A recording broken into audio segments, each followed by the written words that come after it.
Muy buenos días, un saludo desde la Pontificia Universidad Javeriana.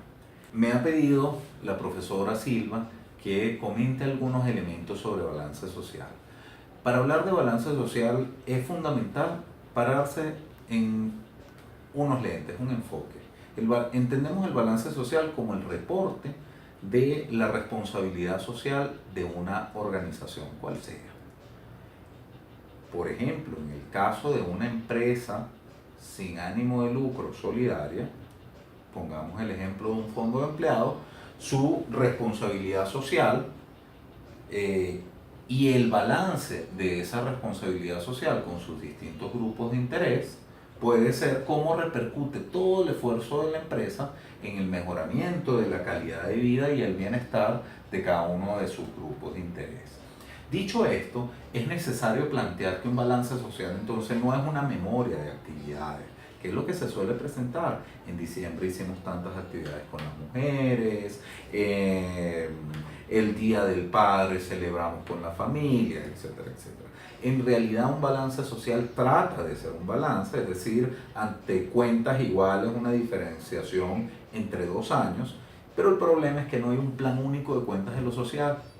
Y al no haber un plan único de cuentas de lo social, tenemos que construir una línea base sobre la cual cada una de nuestras organizaciones pueda compararse. Por eso, el balance social sigue siendo voluntario, en algunos países obligatorio, como Paraguay, Francia, Finlandia, pero hay muchos problemas en su cálculo.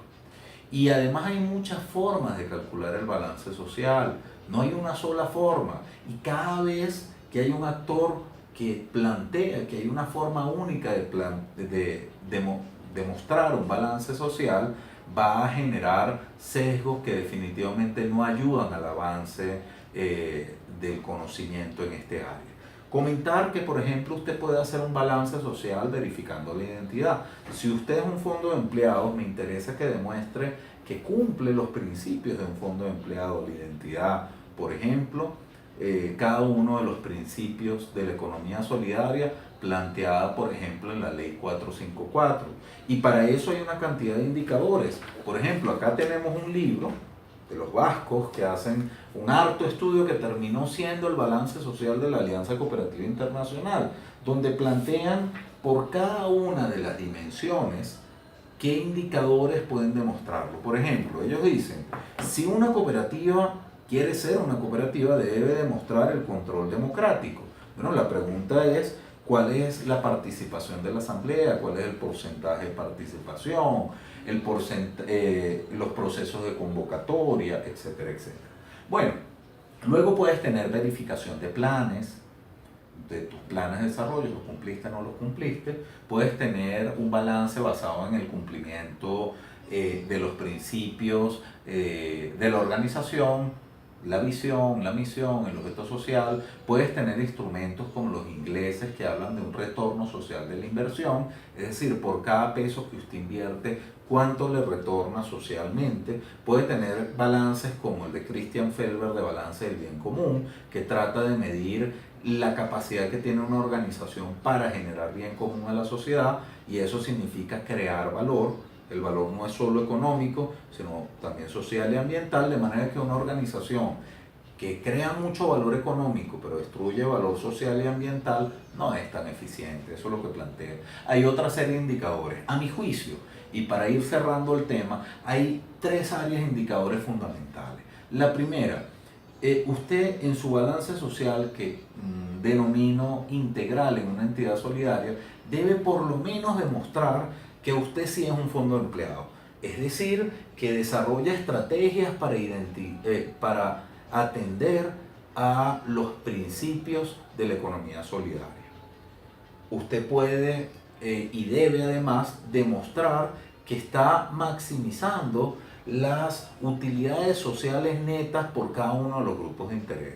Es decir, que maximiza los beneficios y las utilidades sociales para los asociados, su familia, los trabajadores, los proveedores, etcétera, etcétera. Y puede demostrar la relación de actividades en cumplimiento de su acto solidario. Este es un ejemplo de balance de identidad. El área verde es el cumplimiento al 100%, por ejemplo, de los 7 principios cooperativos, por decir algo. Y aquí muestra cuál ha sido los avances en términos de estrategia. Puede demostrar también cuál es la diferencia entre lo que pagan en su organización, en su fondo de empleados, y lo que debería haber pagado si hubiese obtenido, por ejemplo, un área de créditos en un banco. Esa diferencia no sale en balance general ni en estado de ganancias y pérdidas, de manera que usted debe calcularlo. Aquí hay unos ejemplos de cálculo y comenzamos a valorar cada uno de los elementos. Se puede valorar la diferencia, por ejemplo, de un convenio, de acceso a educación, etcétera, etcétera. Y eso nos llevaría a lo siguiente, nos llevaría a que todo fondo de empleados tiene cuando menos 3 formas de presentar los resultados. Tiene los excedentes, que es el área gris de estas 4 organizaciones tipo. Tiene los recursos que libera a cada uno de los asociados cada vez que ellos hacen consumo o uso de sus servicios, y tiene las transferencias que se hacen por los fondos sociales obligatorios, solidaridad, educación, etc. Bueno, estos son algunos elementos que quería plantearles, no antes sin dejarles una pregunta.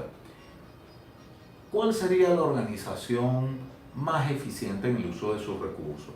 Aquellos que generan muchos excedentes, poquitas transferencias y más poquitos beneficios sociales, o aquellas que más o menos con los mismos excedentes logran retornar a sus grupos de interés, es decir, asociados, trabajadores, no solo asociados, proveedores, familias, el beneficio per cápita. Esas preguntas se las dejo. Hasta luego.